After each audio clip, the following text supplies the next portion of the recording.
It is 1:30 on July 19th, and I will bring this meeting to order. So let's do roll call. Jean here. Carolyn Kidd. I know she'll be joining us. I'm not going to mark her absent because I know she plans to be here. Sarah Jarvis. Here. Mandy Gebler. Here. Hi, Mandy. Marcela Pino. I don't see Marcella yet. Either. Okay. Bethany. Here, if I can find my mute button. Hi, everyone. And Angelica. Here. Okay, so it looks like we have a quorum. And who would like to read our mission statement?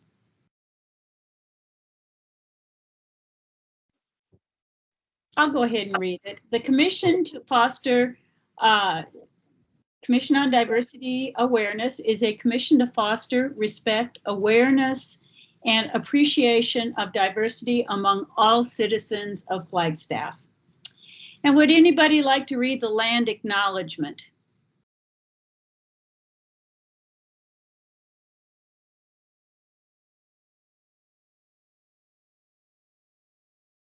Okay, I will go ahead and read that. The Commission on Diversity Awareness humbly acknowledges the ancestral homes of this area's indigenous nations and original stewards. These lands, still inhabited by native descendants, border mountains sacred to indigenous peoples. We honor them, their legacies, their traditions, and their continued contributions. We celebrate their past, present, and future generations who will forever know this place as home. Okay, and welcome to all our guests. I'm thrilled to see a lot of people joining us.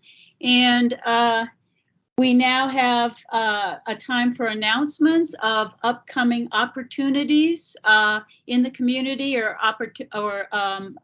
announcements, and guests are free to also come in with any announcements of community activities.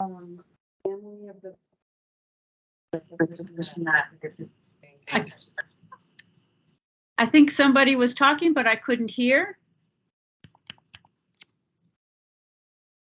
This is Bethany. I just wanted to give a shout out to Kim's hosting the Sunday dinner at Murdoch Center this weekend, this Sunday. I'll be there. It was lovely last time. If anybody wants to join, I'd be there. It's for Kim. Do you want to talk about that? Because it's a great opportunity for our community. I'm calling you out. Yes. I know, right? Already. Yeah, absolutely. Our monthly Sunday community dinner is the 23rd from 2 p.m. to 4 p.m. at the Murdoch Community Center. And it is normally a potluck, but don't feel pressured to bring anything. We just want to see your bright, shiny faces. And we hold it roughly every fourth Sunday. However, we have some coming up earlier in the month. And I do post those on the website and also on our social media as well. In addition, in August 25th to 29th, we have the Erica Alexander Welcome Home Celebration. Erica Alexander is an actress and activist and owner of Color Farm Media. You probably know her best from Get Out and Living Single. She was born in Winslow, raised in Flagstaff, or vice versa. I'm still trying to get that right, but she claims herself definitely as a Northern Arizona native, Flagstaff as well. She'll be in Flagstaff from the 25th to the 29th of August, and she will be making a trip out to Winslow that Sunday of that weekend. Winslow's going to have an all-day party for her. So I'll keep y'all updated on the events that we'll have coming up for the Erica Alexander Welcome Home Celebration coming up. And it will start off the first public event will either be Friday night or Saturday. Well, Friday night, maybe. Saturday, definitely, we're going to be at the mall for a meet and greet. Awesome. Thank you. Thank you. Any other announcements? Carolyn Kidd just want to say yay, she'll be there, Kim. Awesome. Yeah, she's one of our main supporters. Thank you, Carolyn.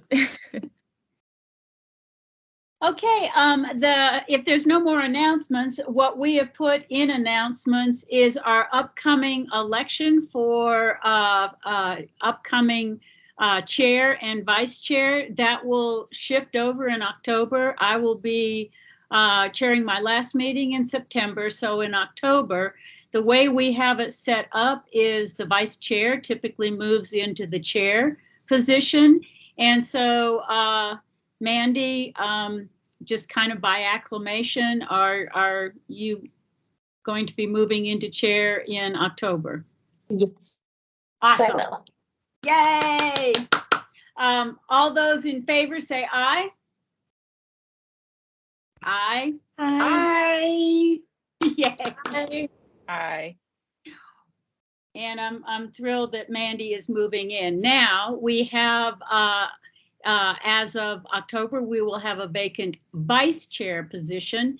So we can either entertain nominations or volunteers for the position of vice chair. And as you think about this, it is a 1-year commitment, but as vice chair, it's kind of a 2-year commitment because you move into chair unless unforeseen circumstances arise. Is there anybody that would like to nominate somebody, or is there anybody that would like to volunteer?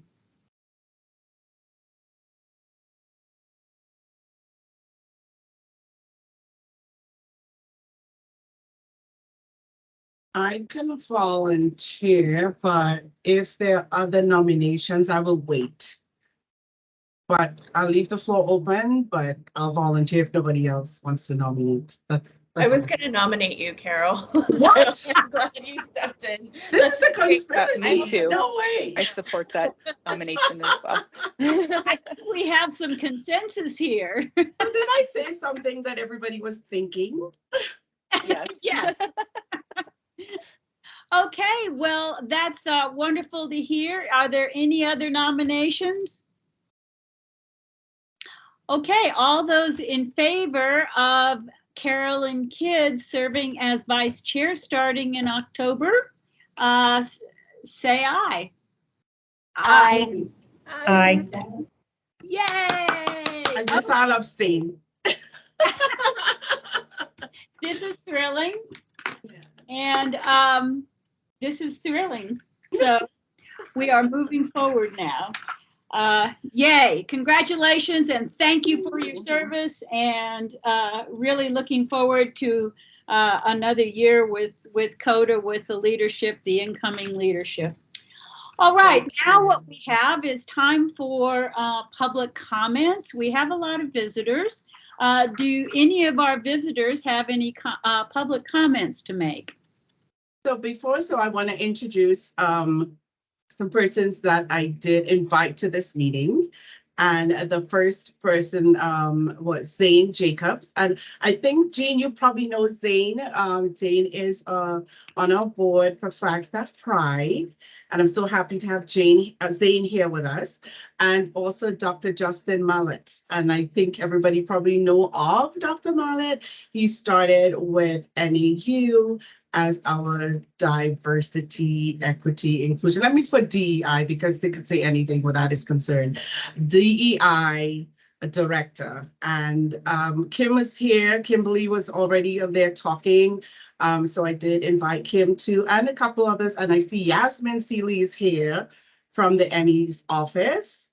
And I hope I didn't forget anyone, but I just invite a whole bunch of people because they want to come to the table and be a part of these discussions here in CODA. So welcome, and I will pass it on for them to introduce themselves. Jump right in, whoever would like to go first. So I'll go ahead and go first. As Carolyn mentioned, my name is Justin Mallet. I'm the Vice President of Inclusion, Diversity, Engagement here at NAU. So I officially moved to Flagstaff May 25th. So I'm about almost 2 months in, and it's just been great so far.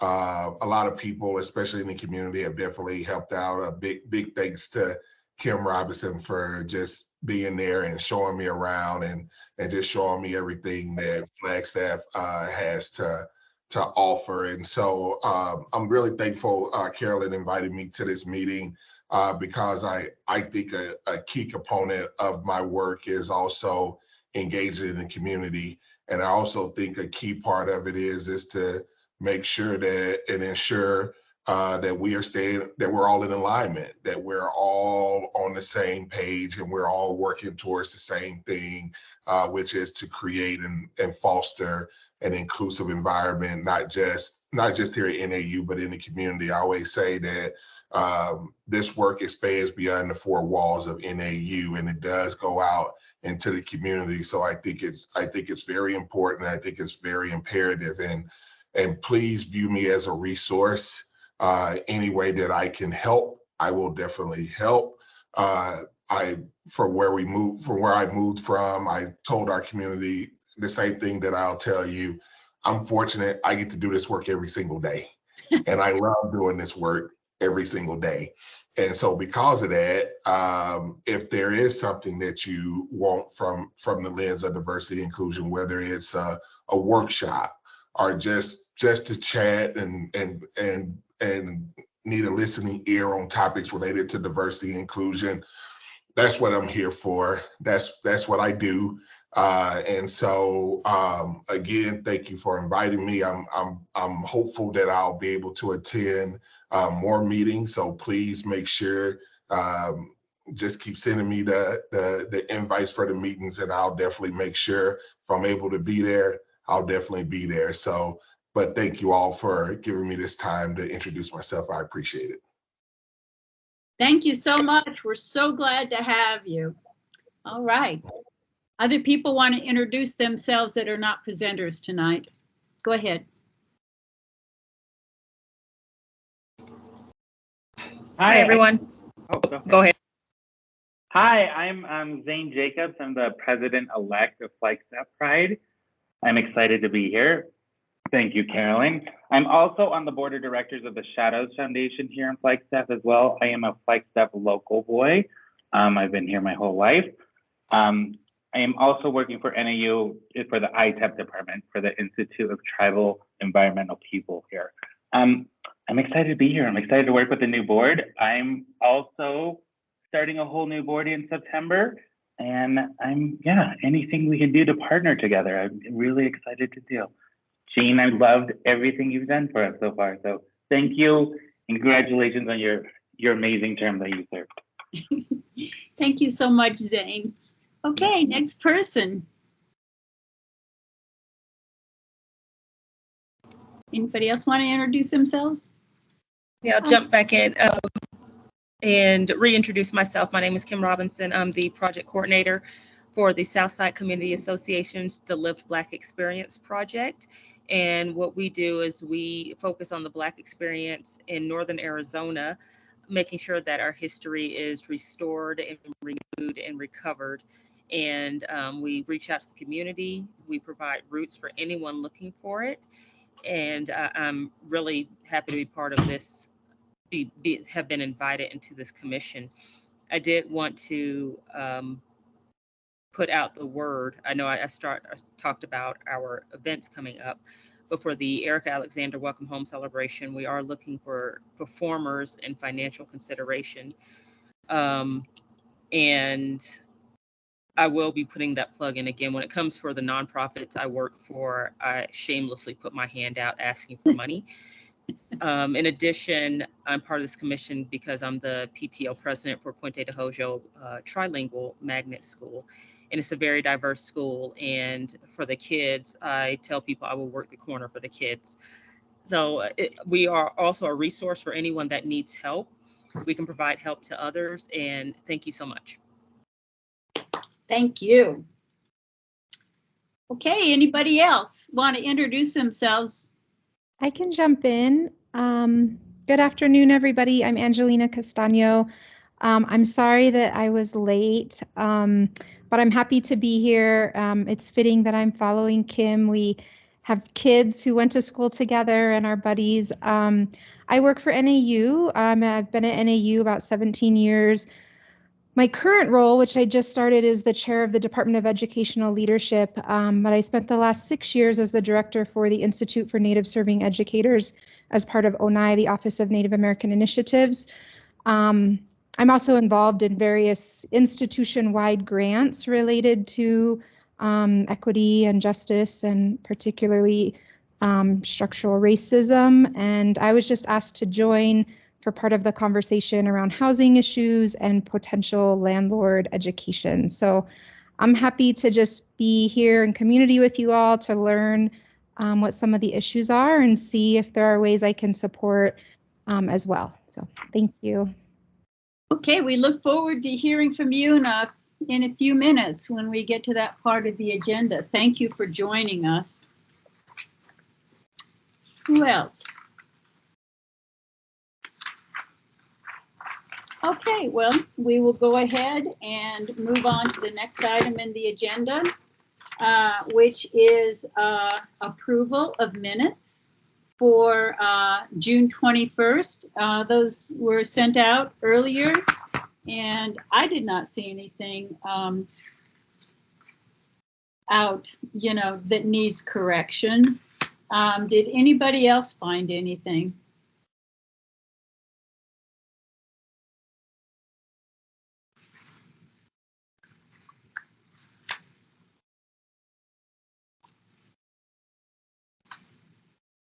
This looks like about all right to me. Does anybody want to make a motion to accept the minutes as submitted?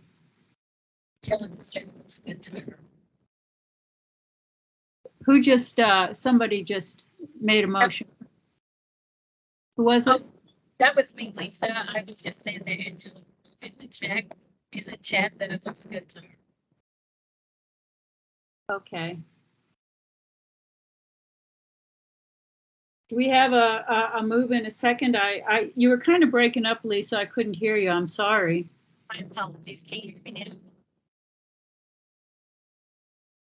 Okay. Can you hear me now? Yeah. Okay, I was saying that Angelica said that the minutes look really well to her. So she's okay with them. Okay, does anybody want to move that we accept the minutes for June 21st? Motion for that. Jarvis, I can make a motion. Okay, any second? This is Bethany, I'll second. Okay, all those in favor of accepting the minutes from June 21st, say aye. Aye. Aye. Anybody opposed? Okay, motion carries. The date of the next meeting is August 16th, 2023. I know that Carolyn will not be joining us. Are any other people going to be absent?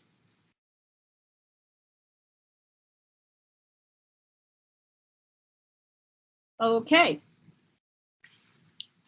So it looks like August 16th will work for having a quorum for this meeting.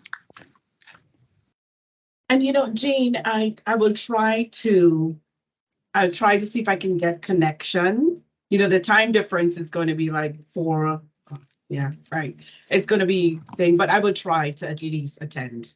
Okay. Right. Yeah, because I don't like to miss these meetings, and I only missed last week because of illness, and it really bothered me. So I am going to try my best to see if I can log in. There's going to be a time difference, but at least I could show my face and try at least to participate. Okay, Yeah. that would be wonderful. Good. Okay, action items, update on the Juneteenth. We have a work group in combination with the Indigenous Commission, and what we're working on is recommending to the city that they institute Juneteenth as a full paid holiday, and the second Monday in October for Indigenous Peoples Day as a full paid holiday.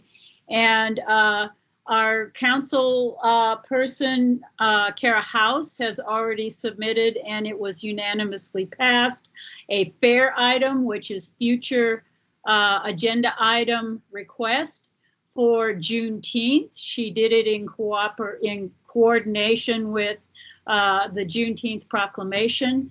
And at this point, it looks like we'll be doing a similar thing for the second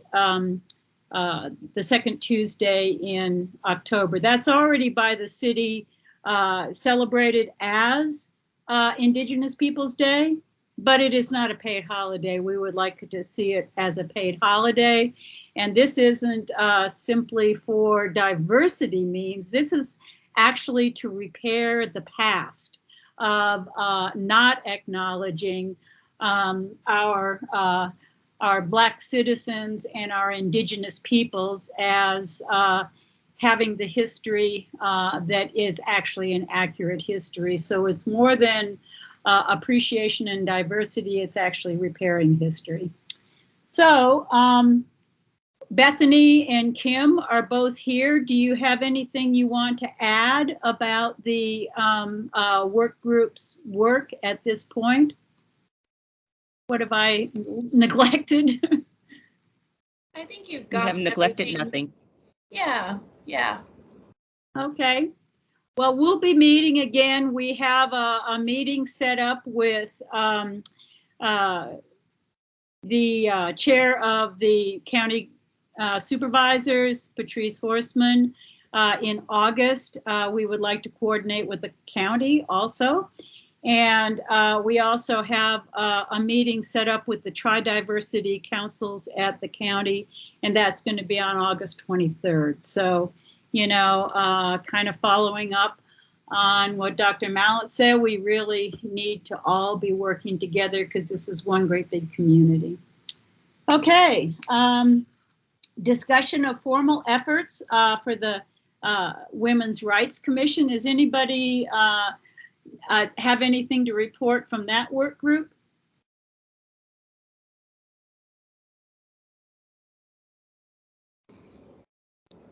This is Commissioner Camp. I haven't heard anything on this. I'm not sure.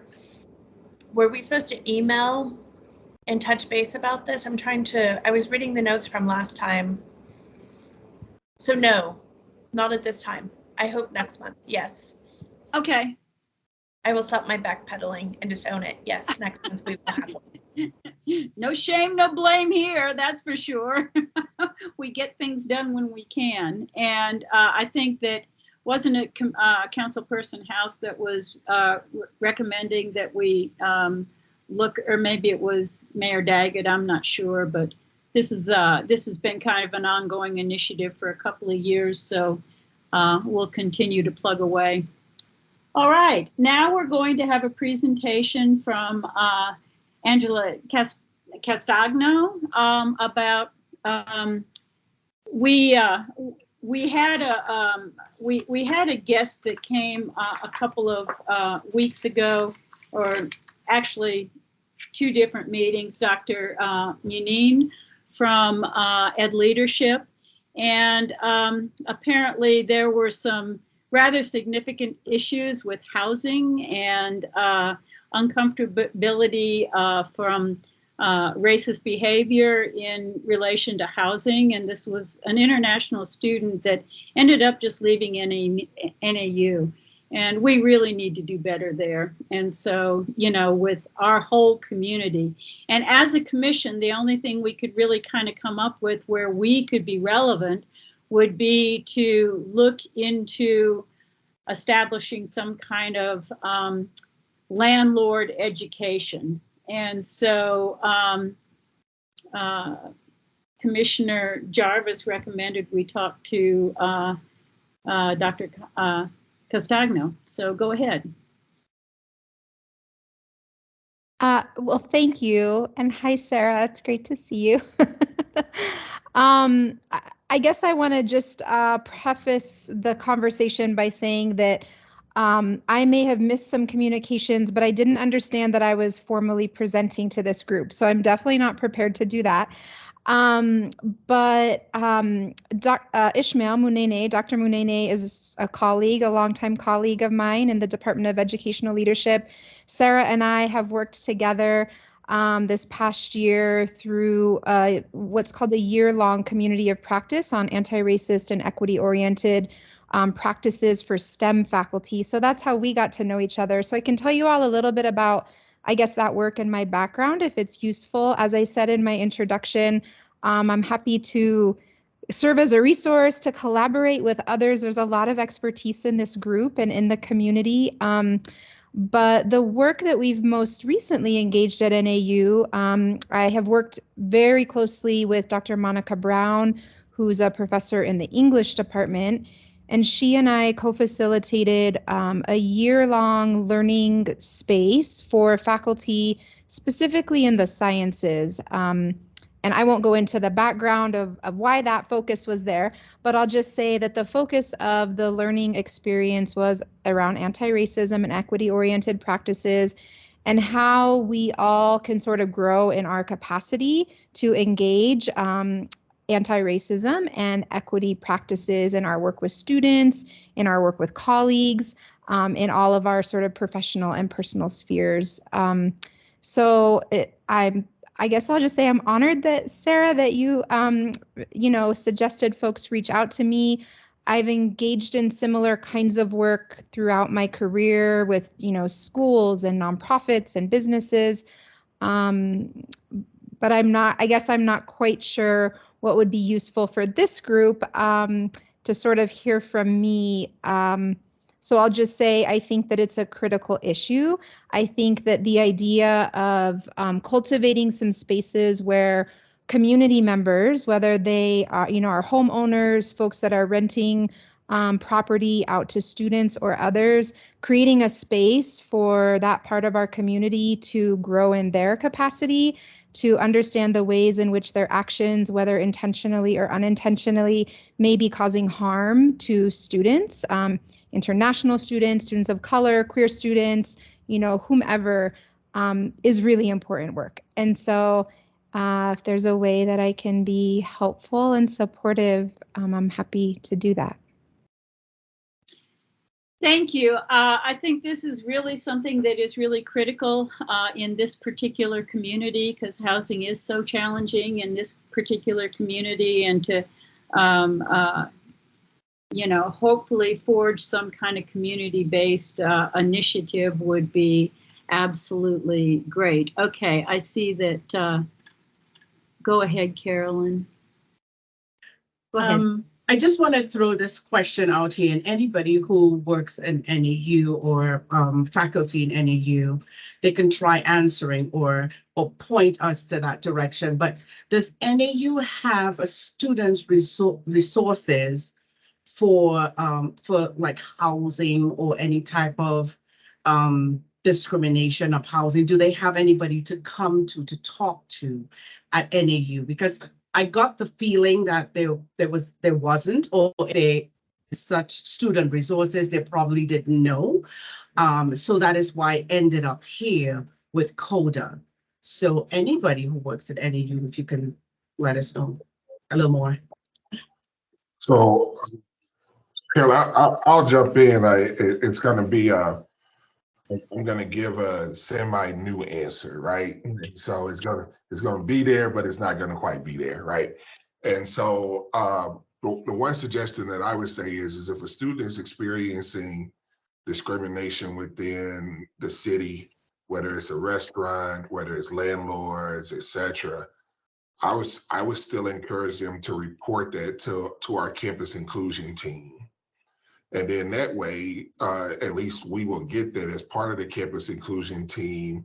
And whereas we don't have any jurisdiction within to carry things out within the city, and it's not an adjudication board or anything like that, but it would at least be able. This is where the collaboration comes into play, because I think if you're able to get these stories and these accounts of things that's happening, then we can bring that back to you all to be able to say, okay, here's what we gathered. Here's the stories that we're hearing. Here's where we're seeing. And then from there, we could collaborate and then come up with a stronger plan of action. But the first step that I would tell those students, if they are experiencing this, report that to the campus inclusion team, and at least someone will be able to reach out to say, hey, are you okay? Here are some resources, and then we will be able to move from there. But at least it will give us the opportunity to have that repository of information that we can share across the board. Thank you very much. That's real helpful. Thank you. That there's the inclusion team, and I'm writing that down. And what my personal hope is going forward, the way we work the best is through work groups, because we have more room to collaborate. So hopefully in the next month or two, we can form a work group to formally work with NAU in terms of these, kind of issues of inclusion around landlord. I see that Lisa, go ahead. You have your hand up. Yes, and I'm going to try and come on camera here. As I said, my bandwidth is a little low today. Hello, everyone. For those of you who do not know me, I'm going to repeat my name. I am Lisa Renee Cada. I am one of the HR analysts here at the City of Flagstaff, and I am the staff liaison for CODA. So my question is, well, my statement is basically piggybacking what Jean stated, and that is getting a work group together so that we can collaborate on some of the issues that we've seen in the community and heard in the community, keeping in mind that this is very much a college town and we want everybody to feel inclusive when they come here to further their education. I handle the tuition reimbursement program, plus our summer events where we reach out to NAU and some other colleges, and we had a really good experience at City Hall this past week. We had a lot of people come in that were interested in going to NAU to further their education that worked for the city. And we just want to make sure that when housing is approached, that they have a viable resource to go to so that there isn't these issues that Ishmael talked about. But I just want to piggyback on what Jean said. I believe a work group would be definitely helpful, because then we can collaborate with some of the knowledge that we have, especially from our committee.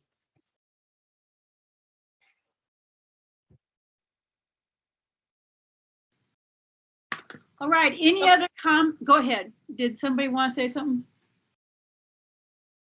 Any other comments before we move to our next item? I'm really, really looking forward to this particular work group, because I think there's a lot of, if we have that coordination, there's a lot of things we can do in terms of education, educating, students and community, not just one or the other. And from both aspects, from the student aspect, from the city, from the community aspect, but also from the landlord aspect, I think that there's kind of a rich opportunity here to do some effective education. And Angelina said, I also recommend connecting with Valerie Chase. Yes, we actually have an email out to her, and I think she's on vacation or something. Anyway, but we'll follow up with her also. Okay. All right, well, this is very encouraging. So now what we would like to do is welcome Jana and Kristen for a presentation on the Indigenous Representation Project presentation. And I'm also on that work group. And Jana, I apologize for having missed the wonderful meeting that you had. It was it's like, yes, worst timing to get sick, but anyway. No, I recall that, Chair Toner, but you and I had a conversation though outside, and and those thoughts were brought into the meeting. So just so that everyone else knows what we're referring to, first of all, I'm Jana Weldon, and I'm the Beautification Arts and Sciences Program Manager. And with me today is Kristen Crujito, who is the Art Collections and Beautification Coordinator.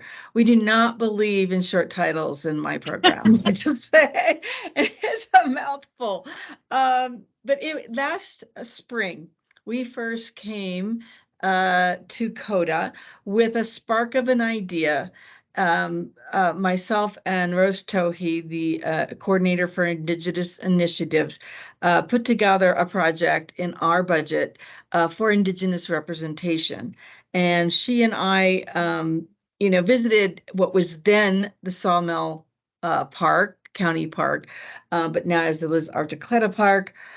But it was renamed as we were going through this process, and we saw their empty pedestals. They have 5 empty pedestals, and we thought, oh, this is where we want to go. It was a spark of an idea. We wanted, though, not for it to be a top-down process. We wanted to invite all the city and county commissions and councils to join in. So we put together a work group. And it was from CODA, from the Beautification and Public Art Commission, the Indigenous Commission for the city, and then for the county, it was Parks and Rec. We invited members from the Indigenous People Advisory Council, the Coconino Hispanic Advisory Council, and the African Diaspora Advisory Council. So most were able to contribute members. In the end, a few people did miss. I know that Dan Duke, who was on your commission, was able to attend. I know Carolyn Kidd was asked in a different capacity.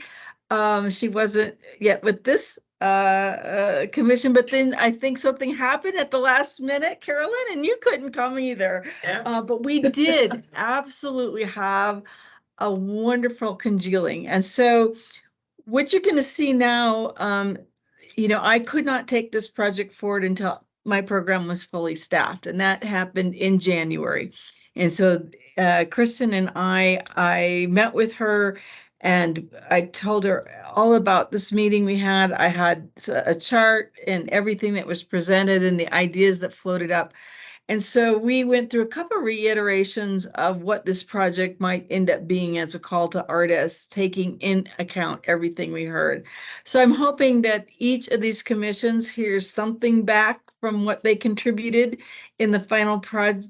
I guess it is a product ultimately in the capitalist parlance. But so anyway, I'm going to turn it over to Kristen because she has been working on this call to artists, and we are just about ready to put it out. So here we go. And I'm Kristen, and once again, thank you for letting Jana and I present today on this project. As Jana stated, we have a call and we're moving forward, and time is passing by so quickly. It's already here, but we're really excited to get the ball rolling. So I'm going to go ahead and share a PowerPoint presentation that just provides some additional updates on the project and also gives a little bit more information about our call to artists. And is everybody able to see that slide? Okay, Yes. great. All right. And so, again, as Jana mentioned, this call to artists is a culmination of many, many months of work and meetings by the focus group. And we have scheduled a temporary 3D art exhibition to go from May to October of 2024. And also, we'd like to let everyone know that another update is that we have completed the City of Flagstaff and Coconino County license agreement draft. The Coconino County currently has that draft and they are reviewing it. We will also, this is our first, but we will also be presenting at a variety of council and commission meetings to provide updates. And then we have our call to artists, which is almost ready to go. And so just to provide, again, especially for our guests today or those of you who might be new, more information about this project site. So this temporary exhibition will be held annually at the Elizabeth Liz C. Archuleta County Park. And the site is one of Flagstaff's first sawmills And we know that it has quite a history, especially with the logging and lumber industry. And there's a history with Indigenous, Mexican, African American, Swedish, Polish families / communities who came to work at the mills. This particular site is enjoyed by individuals and families of the nearby Coconino County Juvenile Court and Coconino County Detention Facility. And they shared with us the healing and restorative qualities that being enveloped in nature provides to them, which is very special to the specific site. Neighboring residents also include the racially diverse and historic Southside community, young professionals, and of course, NAU students. And visitors to this particular park enjoy a variety of recreational and environmental opportunities. We know that Willow Bend Environmental Education Center programs incredible community events year-round. So what is this project vision? Specifically, we are seeking 3D artwork, and it can be existing artwork or newly created that reflects and makes visible aspects of not only Indigenous representation, but other diverse cultural representation, including Black and Latinx art. And the selected artworks will advance essential perspectives and narratives. And while ultimately this is up to the artists and their respective proposals, we did want to provide a little bit of direction and guidance. So we included that these perspectives and narratives might take the form of cultural traditions, maybe incorporating iconography or storytelling. They might also reflect a connection to nature, land, or community. Regardless, we're hoping that this annual exhibition will solidify the park as an outdoor sculpture venue, solidify it as a venue for public art here in Northern Arizona. So a few key dates to share with you. This opens August 1st and it closes September 12th. We will be having a pre-application meeting, so artists can get any of their questions or concerns answered, or information can be clarified, and that will be on August 30th. By September 29th, we are looking to have a selection panel review and scoring of proposals. And then we have a tentative exhibition opening date and public reception, and that is May 4th of next year. And then a deinstallation date the week of October 7th. So again, this temporary exhibition running through spring, summer, and early fall. Who is eligible? So this call to artists is open to artists 18 years or older and artists in traditionally and historically underrepresented groups are encouraged to apply.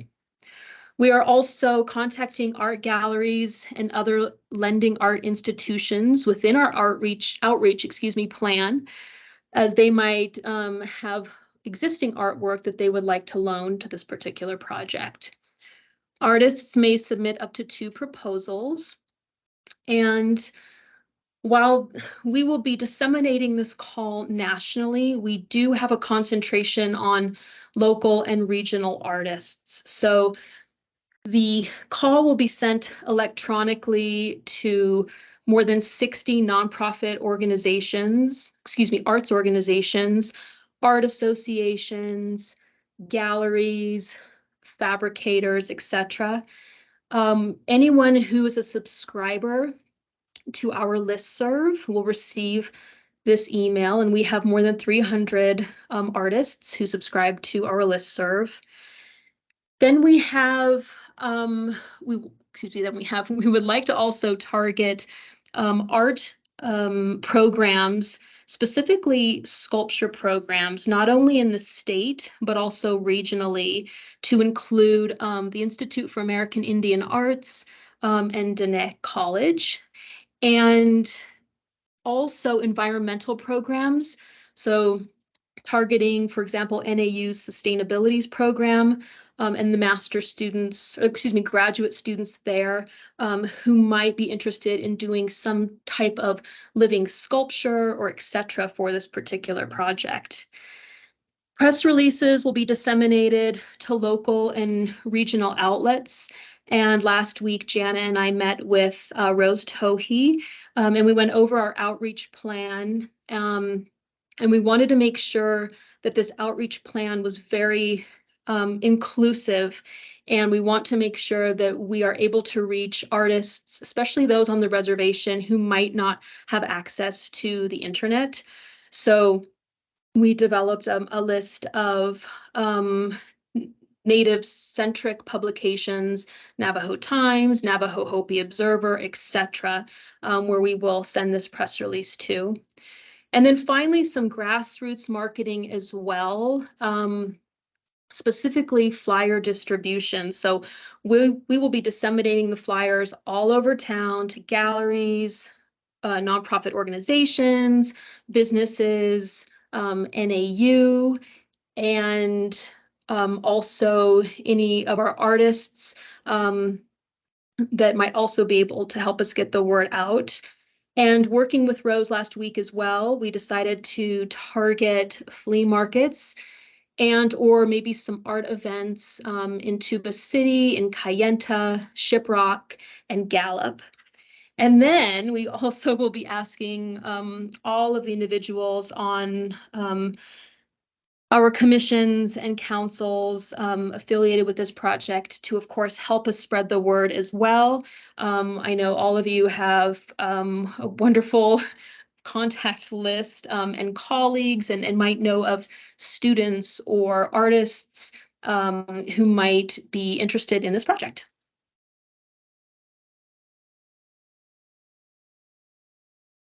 And so if any of you have questions, I would be happy to answer. And if I'm unable to answer, Gianna will help me answer any questions or comments that you have.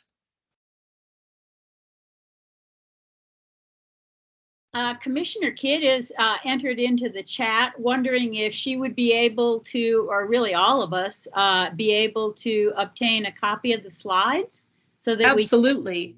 Okay, great.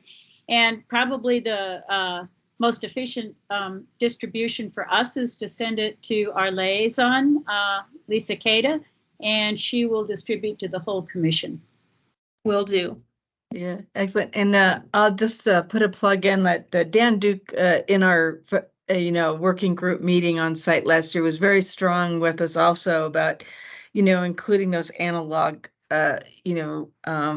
outreach, especially on the reservation. So we are still working into our schedule, the flea markets. I don't know who gets to go to Gallup. I haven't decided yet, but it will be, I think that outreach is very necessary. But we are also, it was very much the idea, even though this was budgeted as an Indigenous representation project, the site of the sawmill, the site of, the importance of, the county park system to be multicultural, led to an expansion of this project. So, we're hoping that we've written the call broad enough and specific enough that we get, but the proof will be in the pudding and in the proposals that we get, right? And so we know that this first year is going to be a bit of an experiment to see if it worked, and then we tweak it. So we're committed to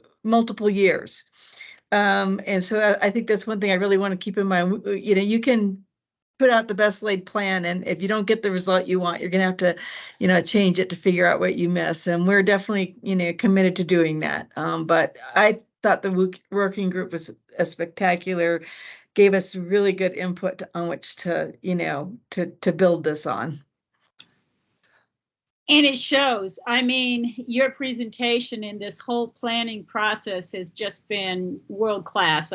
I'm so impressed, and I just know it's going to really be a vital and exciting series of exhibitions, exhibits at Liz Archuleta Park. Well done, yay. And, like our working group, all is going to get an invitation to be on the selection panel. So again, it isn't staff here that selects the artists. It is community members. And I think that these commissions and councils are just the best community group to put together to select the artists for this project. So very excited about that.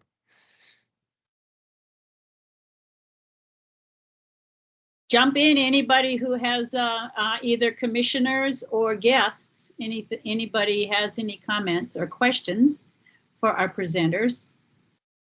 I just have a comment. I just want to say thank you so much for coming forward with this. It is so important as a community for us to know where we came from and to have those stories and to, to shift the narratives that we need today and to prepare the next generation. And we don't want to forget anyone, right? And in our breathing, whatever breath we have, we must be able to always thank persons that came before and to live in and embrace that difference and that, whatever we have to put forward for us moving together. So I like projects like this. It's something, as Dr. Mallet said, you get to do this every day, because I'm in this skin. I love it. I love to represent. I love to embrace other cultures and other history. And I'm all in.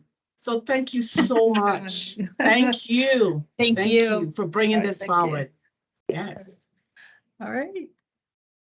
Well, we will say goodbye then and look forward. You'll be getting the call, also to distribute and then start getting those dates for that selection panel. That's the exciting part. Fantastic. Thank you all so much. Bye. This is fabulous. Bye. Thank you. Bye. Okay, that was a feel good. Art is a feel good, yeah. Okay, so now we are going to move on to our item number 9, which is reports and discussions. We have proclamations. We have Mandy and Carolyn and Bethany all here. Are there any reports from proclamations? So I don't think, no, I was not in the last meeting, so please correct me if I'm wrong. So I don't think we have any outstanding proclamations until Hispanic Heritage Month. Yes. Is that correct? Is there anything in Yes. between that I'm missing? Okay.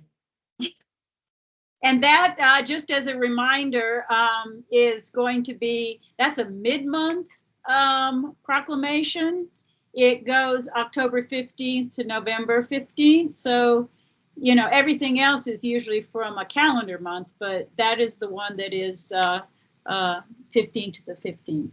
So I will have it ready for the next meeting. I will send it beforehand to the work group, and then we'll make sure it's on the next agenda in August so that we'll be able to read it in September. It could be the 1st of September, or it could be the 15th of September, but we'll have it ready beforehand.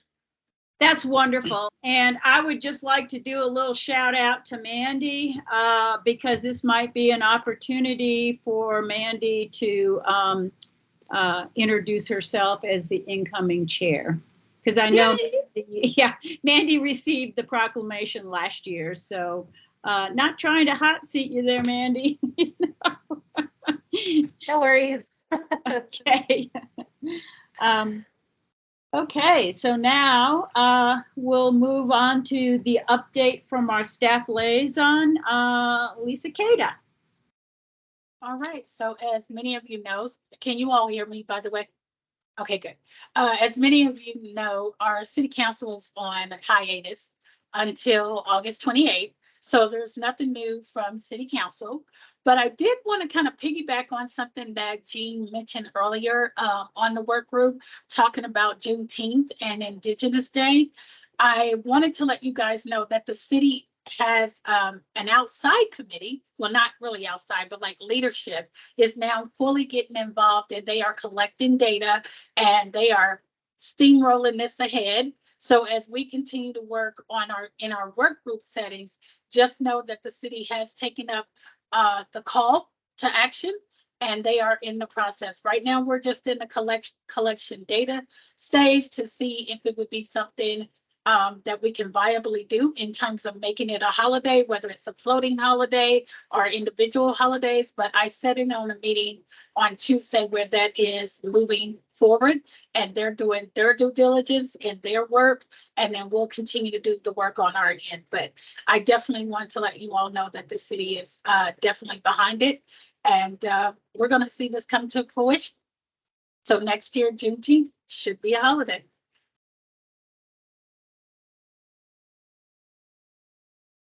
Hopefully. I was on mute. Sorry about that. Lisa, that's really exciting. I'm really thrilled to hear that the leadership team has picked this up and is running with it. And I'll also say that that helps our work group because we are volunteers. And it sounds like the data collection task has been removed from us needing to do it as a work group, which is great since we're all volunteers. Awesome. They still want us to do it from our end. Yeah. It's not completely, but mainly, yes, what they're going to be looking at in terms of their collection data is statistical data on how to do it, mathematically correct in terms of budget and spending. So our collection will go forward in getting that information to them, learning about other communities and the history of it, and looking at what Phoenix has done and Tucson and all the rest of the counties. They'll be doing a little of that, but the main thing with them is can we logistically make this a federal holiday, and how do we do it? How do we financially do it? What are the tools and resources that we have available to be able to push it forward? So that's kind of where they are, but our work group still needs to do our own collection of data, if that makes sense. It makes total sense, and we'll keep doing that. We'll also, for the rest of the commission and the guests, Lisa has already initiated the process of developing a PowerPoint to, a lot of times when a fair item comes up to the city council, they ask for the recommending commission to do a presentation, and Lisa's already working on the PowerPoint for that for the Juneteenth. And of course, between Lisa and Rose, I guess that you all will decide when it comes to Indigenous Peoples Day for that presentation once that becomes a fair item. Go ahead, Lisa. No, I was going to say correct. Absolutely. And my presentation actually may not be needed, but I'm going to keep working on it. Well, it's great. Okay, well, this is all very good news. And any other comments from commissioners or from guests regarding these two holidays? Okie doke. Then we will go ahead, and the next item B is voting for new commission members. I believe that was actually meant for, Lisa, correct me if I'm wrong, if that was for chair and vice chair, which we've already done. Is that right? It was. So that's an extra item in there that we could have removed. Okay. Okay, and then the work group list, there are no updates for it right now. It's the same as the one we submitted last month. And then collaboration with the library. Felicia French from the 4th Street Library has been one of our most wonderful collaborators in terms of the work that she is doing for diversity over there at the library. We also did, and Zane participated in this, and Bethany participated, and one of our community members, Ray Garcia from the county, participated in an educational program at the library where we talked about the history of CODA and the history of Pride. So I look forward to, we'll be doing another presentation in collaboration with the library in the month of November. And for the guests that don't know this, we're also working on a project that Tucson and Phoenix have had a robust project of archiving and history storytelling collection from LGBTQ plus communities in Phoenix and Tucson. And there's actually an archive at University of Arizona with these stories. What we are going to do is also do this for Flagstaff. It has not been done for Flagstaff. And as some of our older members like myself we need to get our stories out there before they're not available anymore. So we will be underway with that. But Felicia was appointed as as interim supervisor at the 4th Street facility. So she's been overworked. She's been doing 2 jobs. So they've now hired somebody, and she's no longer acting acting supervisor of the 4th Street facility. So either in the month of August or in the month of September, we'll kick back our meetings again, our joint meetings, and we'll be able to start really initiating this project of story collection of the LGBTQ plus community in Flagstaff. Justin just said, I have another appointment. Okay, thank you so much for being here, Dr. Mollett, and we look forward to getting you on the agenda.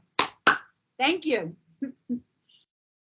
Okay, so that's the update on the library. Women's Rights Commission, we've already talked about. That one is in process. As I said, it's really been in process since 2018. It's not something that, it's hard to start a new commission. Let me put it that way. This has been through 3 city councils, so we're going to keep plugging away. Recommendations to council, as far as I know, we don't have anything active right now that we're making in terms of recommendations to council. One thing I have failed to follow up on, but I will, we had an active unanimously accepted fair item on the equitable restroom ordinance that we recommended. And it got referred over to legal, and apparently that's where it still sits. But I think we need to start pushing on that a little bit, because it's been there for, it was actually in the last council that it was unanimously passed. So we need to get that out. We need to follow up and find out what the status of that is. Current commission priorities, I think that, does anybody have anything to comment on that other than the work groups the initiative and priority work groups we already have? We will also, be adding another one, which is going to be this collaboration with NAU on housing and discrimination, but that's not quite ready yet. Okay, anything else? All right, we'll move on then to the agenda for future meetings. The anti-camping ordinance continues to be on review on the agenda, because that's going to be handed off to a graduate student. Commissioner Pino is working on that, but that won't kick up until the fall semester. So we're just leaving it as a placeholder on the agenda. And then it's going to be handed off once the analysis of the data is done, handed off to the Housing Commission. And we keep also as a placeholder discussion of commemorative flags. Rose Tohi, the Indigenous coordinator for the city, is working with this in terms of Indigenous Day and Month flag. And we're also working on, do you have any update on anything we're doing with the county or anything else on Black History Month for a better flag, a better representative flag, Lisa? Not at this time. Okay. We keep that there because it needs to stay on our radar. And finally, this Carolyn has her hand up. Oh, yeah, go ahead, Carolyn. I just have a suggestion on the flag thing. I'm not sure how far we are with it, but I just have a suggestion. Why can't we either put out a competition out there for the schools or ask different schools to come up with a multi-diverse, multicultural flag that will represent all the diversities that we could think of, right? And if we could have like either have the schools do a competition with that or something, or the community do a competition with that, that is to represent all diversities. And then when we have those different heritage and history months, we ask those particular groups to bring a flag that represents that particular history or heritage month. And we could fly it, we could actually put it up in with the town hall or wherever we need to, in a public place, with the whole diversity flag, and then add that particular flag for each month. Did I make any sense? It makes perfect sense, and it's a wonderful suggestion. And it's a wonderful suggestion. And I think maybe the way to move forward with this, everybody knows I'm the work group queen, but once again, to actually, get a couple of people to actually come up with a proposal to do that. And I would think that we would want to submit that proposed idea both to the Beautification Commission and to the Indigenous Commission. And then the three of us together, the three commissions together, I think we'll have a lot more kind of clout, or whatever you want to say. Oh, okay, Joel, thank you for visiting with us. And okay, we will be in touch. Wonderful. Thank you. Okay. And thanks to Carolyn for the invitation. So that might be something we can set in motion, put on the agenda for August, and we can, create that little work group and maybe send out emails of invitation to the Beautification and to the Indigenous. But I think that's a great idea. And if we could get something drafted as far as an invitation to the school kids, so that, by September or October, we can get it out there. We can get these kids working on it. And I think that is, a fabulous idea. Okay. So we will agendize that, Carolyn, for August. And I know you may or may not be able to beam in from Great Britain, but whether you can or not, we can go ahead and get the framework set up, Awesome. So go on it. Thank you. And Joel, I did not notice Joel had joined. I did invite Joel, but I didn't see his name there. I only see when he left.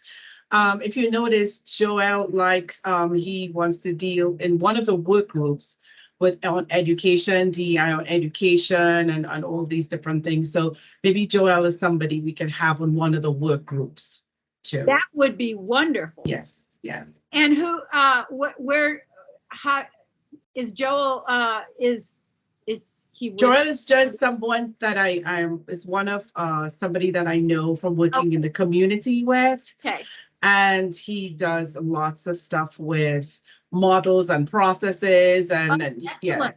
Yes. So Excellent. Yeah, I did invite him because he loves on education and anything, a process and work groups and stuff. He would really love to be a part of it.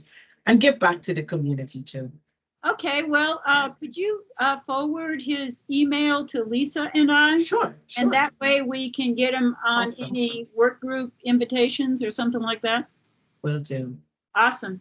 Now, what I have tried, and so has Lisa, both of us have been trying to find the two people whose terms of commissioners' terms are coming up in September. We can't find that anywhere, and I know it exists, but I have not been able to find it anywhere. Lisa, were you able to find out anything? I was not, but Stacy has emailed me since we've been in our commission. So I'm sure that email is pertaining to that, and I will definitely get back with you and let you know. Okay, well, just be alert that existing commissioners still have to go through a process of reapplying. And so that would really need to be done sooner rather than later, because they will probably in September be doing that reappointment so that the new person would, the renewed person or the new person would be ready to go in October when the September term expires. Lisa.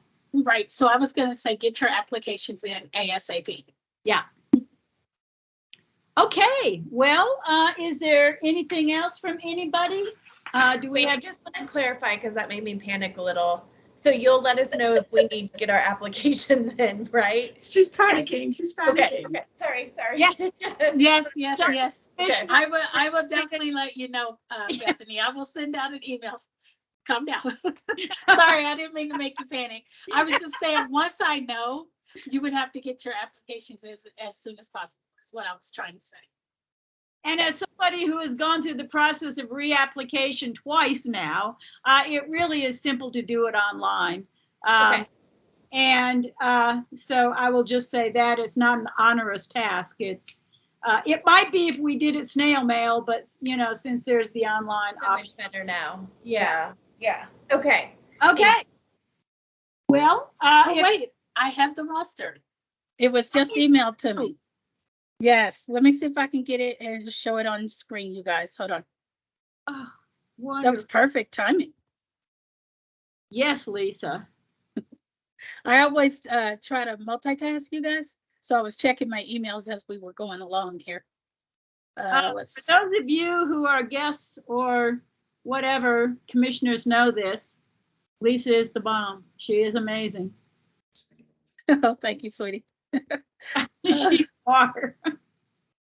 Okay, let me see if I can get it to pull up. Can you guys see my screen? Oh my goodness. Yes. Okay. So Bethany's fine. She doesn't expire until September 1st. Sarah's the same time period. Carolyn's the same time period, but there's a note. Oh, you guys have training to be completed by a certain date. That's already done. That was last year. I was gonna say, I know I did my training. It's not showing up. So Mandy, yours expires on September 1st of this year. Man, we need to get, because you're our incoming chair. So Okay. get your renewed application in there. Marcella is fine until next year. And Angelica, yours expires in September of this year. And this is because I would assume that Angelica is actually filling out somebody else's term. So please go ahead and get your reapplication application in. And like I said, online. Oh, wow, I was just appointed.